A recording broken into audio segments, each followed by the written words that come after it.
Welcome to episode 194 of the Grow Your Independent Consulting Business podcast. This is Melisa Lieberman, and I'm excited to dive into this topic with you today. The topic is how to feel more confident overcoming the chicken and the egg effect. So I'll tell you what that means here in a minute. But I'm curious for you the reason why I'm recording this episode is I've been hearing quite frequently from newer clients who I'm working with, consulting clients. So clients who are independent consultants like you, as we start working on their businesses and getting really clear about their goals and what is holding them back from reaching their goals. One of the common threads is self-doubt. We oftentimes will leave corporate at a fairly high level. We've reached some director level or VP level or even C level. And then we leave corporate for whatever reason we left, and then we don't have a title anymore, and we're starting brand new in a lot of ways, in the sense of learning how to market and sell our services. And so it can be really create a hit to our confidence as a result of this. Even if you're someone who's been consulting for a long period of time, I notice that self-confidence, self-doubt, self second guessing is such a part of this business, of running this business. And so anyway, through all of this common theme that's happening, not recently, part of this common theme that I've been noticing with consultants over and over again is this idea of I will feel confident as soon as. Do you ever notice yourself saying that to yourself in your mind? As soon as fill in the blank, I'll feel more confident, or I'll feel more secure knowing that I'll be successful. As soon as I land the next client, or as soon as my pipeline looks better, or as soon as I get a response back on a proposal that I'm trying to finalize, as soon as fill in the blank, as soon as this thing happens, I'll feel more confident. And today I want to walk you through why that is a chicken and an egg, and why that can be a really damaging thought process to have for yourself and your business, and really delay your results, sabotage yourself, and we definitely don't want that to happen. So that is the inspiration for today's episode. That little phrase that's seemingly innocuous or innocent, as soon as, that can be so damaging to your business and your ability to succeed. So with that, let's talk about the agenda for today, and then we'll dive into the content. So the agenda, we're going to talk about why is confidence important? Why is it important to be confident ahead of any results that you're creating for yourself and your business? Why does this even matter? And then we'll talk about where does confidence come from? And then I'll share with you a tool that you can leverage to create more confidence as a business owner. And we'll wrap up with how to put today's episode into action. The companion, that resource that goes with to today's episode, in addition to what I'm about to share with you, if you haven't done so already, go download my book, The Grow Your Consulting Business 14-Step Roadmap to Make Your Independent Consulting Goals a Reality. You can go to my website, or you can just simply type in melisabook.com, and it will take you to a page where you can download the PDF.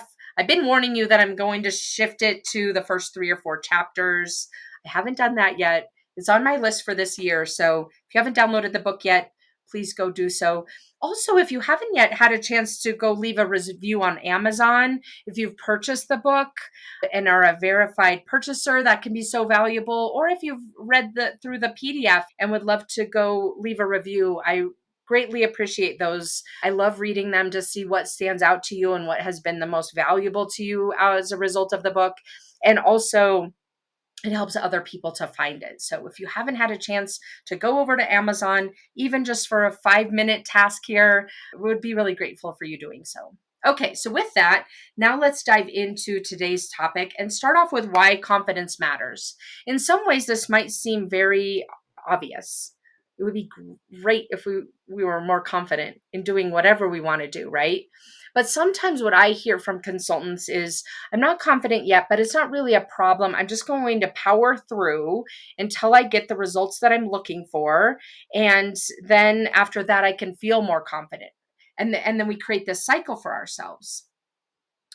why this is so important and why I've dedicated this week's episode to this topic is that the more confident that you are ahead of time, the more confident that you are ahead of the results that you're wanting to create for yourself in your business, the more you believe in yourself and your abilities, the more you come across as a peer to your potential clients instead of a subordinate, the more you come across as a successful business owner who knows what they're doing instead of someone who's trying to figure it out, the more mental capacity you have to find mutually beneficial opportunities or approaches. Think about it. When you're approaching a conversation with a potential client from a confident perspective, it kind of takes this sort of cloud out of your brain.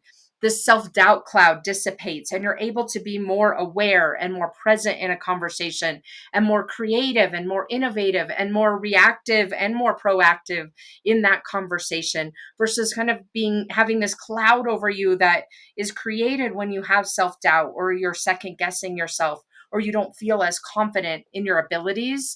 It almost puts this sort of heavy backpack on you or this cloud over your brain that makes it really difficult to navigate in that conversation in the moment. The other thing, that you building confidence ahead of time, ahead of any results that you want to create, or ahead of the results that that you're focused on creating for this year, or ahead of landing that next client. It helps you in your mind to position yourself as the prize. You're not out there needing someone's help. You're not out there hoping that they will see the abilities that you have and the expertise that you have to bring to the table. In your mind, position yourself as the prize, as something that's valuable for your ideal client with the expertise that you have to bring to bear. And as a result, you come across so differently in the way that you're carrying yourself, in the words that you're choosing to use, in the tone that you're leveraging in that conversation. And the other person's experience of you is so different. And through all of that, your ability to close more business, to close engagements, uncover and close engagements that are really fulfilling and financially rewarding for you, and where you have more autonomy than where you might if you were landing staff augmentation type of engagements, for example. This is why confidence matters. The way you're coming across matters. It is one of the biggest levers that you have in your business. And the good news is that you don't have to have crossed some kind of arbitrary line before you have the ability to be confident. The raw materials that you bring to the table as a consultant, those raw materials being the experience that you've accumulated in your corporate career, the knowledge and expertise that you've accumulated in the internal initiatives that you led in your corporate career, in the clients that you worked with in your corporate career, all of that experience that you bring to bear as an independent consultant, whether you've done official consulting type work or not, doesn't matter. All of that type of work that you bring to the table, I like to call it your raw materials.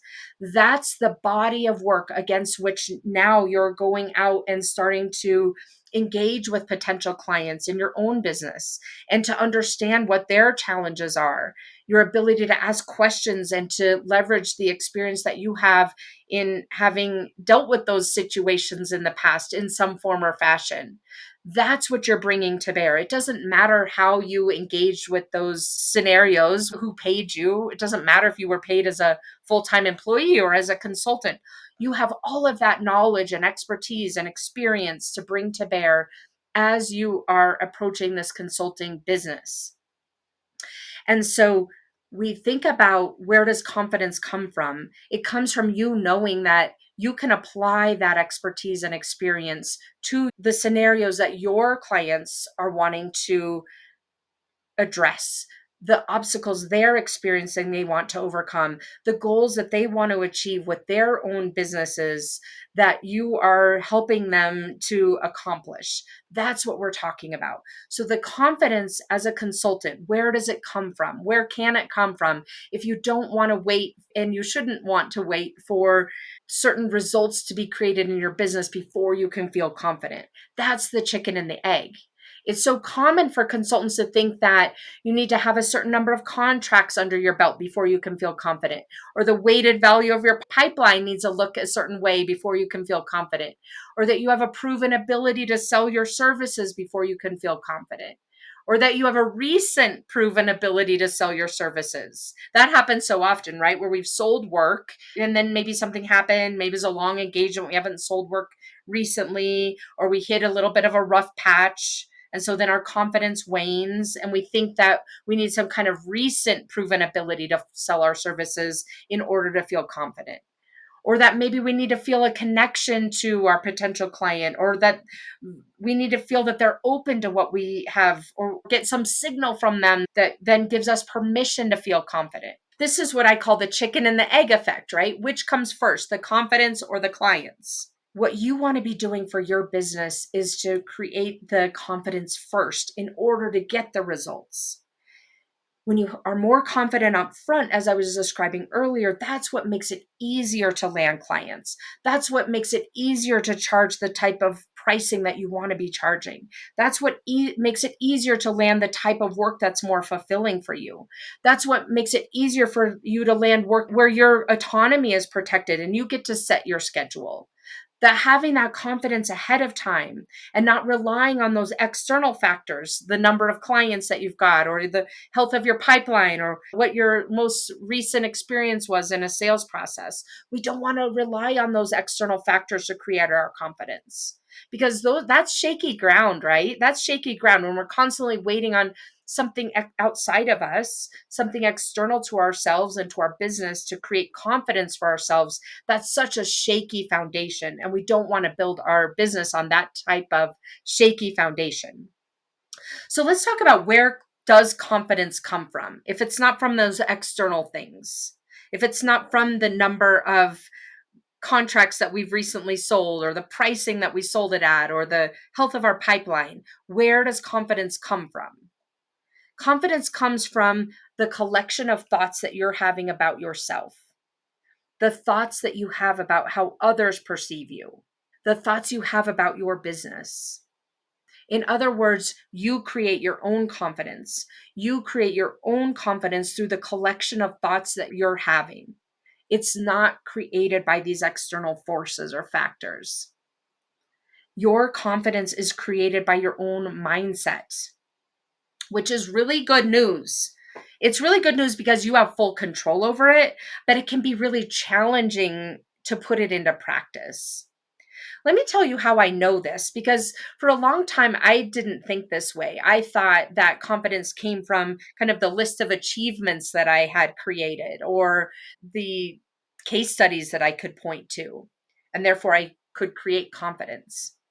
So often, if you're like many consultants, that's what we think, right? We think that the confidence comes from those latest wins of whatever form or fashion.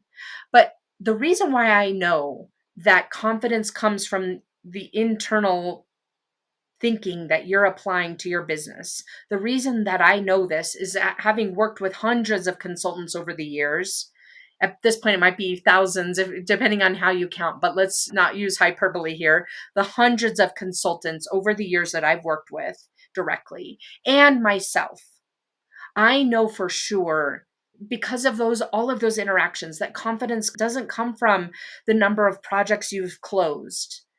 It doesn't come from the letters behind your name.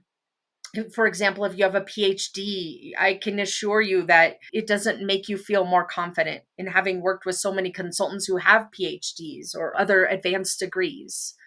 It doesn't come from where you went to school. It doesn't come from what consulting company you've worked with in the past, like if you're a McKinsey alumni, as an example. It doesn't come from the amount of work you've sold or how long you've been in business. I've worked with consultants who have been in business for 20 years and have generated millions of dollars, and they're still suffering from self-doubt and second guessing. Your confidence does not come from any of those types of achievements. I can show you so many counterpoints to, if you have all of those things on your resume, you've got letters behind your name, you've got tens and tens of projects under your belt, you've sold millions of dollars of work of consulting engagements, you have current clients who love working with you, you're charging more than you thought you might ever be capable of charging, and you still are suffering from second guessing and self doubt. That alone points to the fact that no matter what you have, all of those facts, all of those circumstances can be in place for you, and you can still be suffering from issues with self confidence, of second guessing, of self doubt. Even if you notice short term spikes in your self confidence when you land a client or you charge the new pricing that you've been trying to put in place in your business, it can wane. When you're relying on those external factors, it's a short lived type of a confidence. That's how I know that this confidence comes from within. And that's why I know that as I work with independent consultants to help them grow their businesses, creating this internally generated confidence is incredibly vital to your longevity as a consultant, to your success as a consultant, to your ability to achieve the goals that you've set as a consultant. When you're relying on externally generated confidence, it's shaky. It's easily dismissed as a fluke. I hear that so often. I landed this amazing client, but it's such a fluke. Or they agreed to the pricing that I proposed, but it's a fluke. Can you relate to that? This kind of externally generated confidence is not a reliable source of confidence. And that's why we want to be focusing on self generated confidence, not having to worry about anyone else or anything else creating permission for us to be confident, that we're creating our own confidence. And when we have a dip in confidence, which invariably happens, believe me, I've been doing this for over 12 years now, almost 13. Dips in confidence can happen on a daily basis, a weekly basis, a monthly basis, a quarterly basis, certainly. And so you want not only to be able to create self generated confidence, but to restore that self generated confidence whenever you want on demand without relying on anything external to you to help you to rebuild your confidence. And so, as we work through this episode, I want to share with you one of the many tools that I work with my consultant clients to help them to create this confidence ahead of time, to create the confidence ahead of any results, to create the confidence ahead of any recent results for those who have been in business longer. This is one of the core and key recipes to being successful as an independent consultant. And so the tool is what is referred to as be, do, have. Be, do, have. It's a cycle. We've talked about it on this episode, on this podcast in the past, but applying it to this particular challenge that so many of us face as independent consultants is really important. And so, what is this be, do, have tool? Just to be clear, I did not create this tool, but I have applied it to businesses to independent consulting businesses, and that's what we're talking about here today. So often, so many tools have been created. You may even, this is a bit of a tangent, but you may even be in a position where you're creating, where there are tools that you use with your own clients and you think, well, that's not my intellectual property, and it isn't in general. But when you start narrowing it down to your own consulting clients or to your own, to the clients that you have in your own roster, and start making it more fit for purpose for your own persona of those ideal clients, it can be so incredibly valuable for them. And so that's why I share this with you, this concept of be, do, have. To help you understand this tool or to bring it to life for you, many of us think that first we need to have something in order to have permission to act as the person who has that, and ultimately to kind of label ourselves in that way. So let me give you an example. Sometimes we think that we need to have a title. Like, let's say that you're back in your corporate role, and when you have the title of Vice President of Operations, for example, or COO, for example, once you have that title, then it gives you permission to do things related to that title, make decisions, set priorities, interact with other people in the organization in a certain way, interact with your external clients in a certain way as the COO. So a lot of times we think we need the title first, and then we can operate against that title. And then ultimately people think of us as that COO or that vice president of operations. So, as that example, now let me apply it to our consulting businesses. You might think that first you need to have $1 million year, for example, in order to then start operating as the $1 million consulting business owner. And then ultimately to have the permission to describe yourself as the $1 million consulting business owner, or to show up in meetings with your potential clients as that $1 million consulting business owner, as a legitimizer. What I want to share with you today that it's actually the opposite. Let's go back through these two scenarios using the examples I just gave you. Think back to corporate when you were wanting to get a promotion. Almost always, when you're wanting to get a promotion, you need to demonstrate that you can operate at that level, that you're thinking at that level, that you have examples that the people making decisions about who's getting promoted can really rely on to say, okay, you're already operating at that level. We'll give you the title. Now, you might not have the exact authority, for example, to approve things at a certain amount that you might have when you actually get the title of COO. That's not what I'm talking about.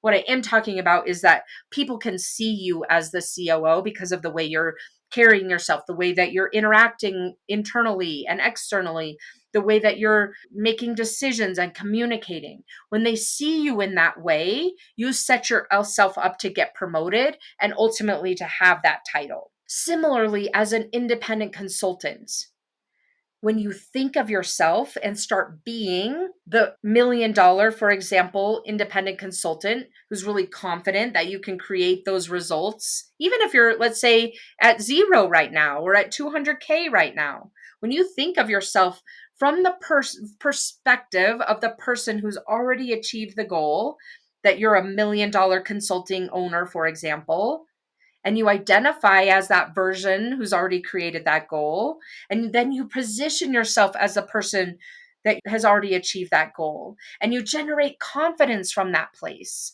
That's the B. You're being that confident $1 million consulting business owner, as an example. And from that headspace, then you're taking action.